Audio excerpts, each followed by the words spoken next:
And in the wake of the Oxford High School shooting, schools across the state have seen a surge in threats. Now, dozens are facing charges. A school threat, even if it's fake, can be punishable by up to 20 years behind bars.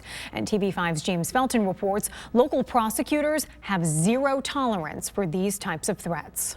We've had to charge 3 juveniles with terrorism or threats of terrorism. Saginaw County Deputy Chief Assistant Prosecutor Blair Stevenson told us 3 minors are facing criminal charges for making verbal threats to shoot up different schools in the county. We've taken a zero tolerance approach regarding threats related to schools, related to staff, and related to students. Stevenson would not go into details, but says in each case, school staff alerted police. He also says educators are on high alert after the tragic events that took place in Oxford. No administrator or teacher is going to take the risk to have that type of blood on their hands. Stevenson says in each case, the child didn't have the means to carry out the threat. But he says in the eyes of the law, that doesn't matter. Making a terrorist threat or false report of terrorism is a felony punishable by up to 20 years in prison or a fine of up to $20,000 or both. It is not a defense if your child didn't intend to do this.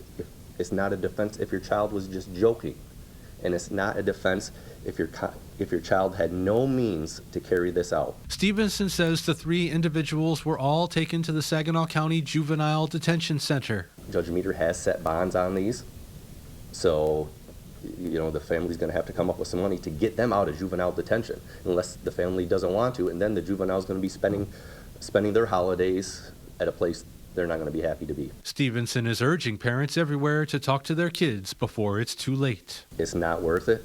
Don't make these threats if you're joking around. This isn't a joke. You're going to end up with a 20-year felony being charged against you, and you're going to end up in the juvenile detention center. Reporting in Saginaw County, James Felton, WNEM TV5.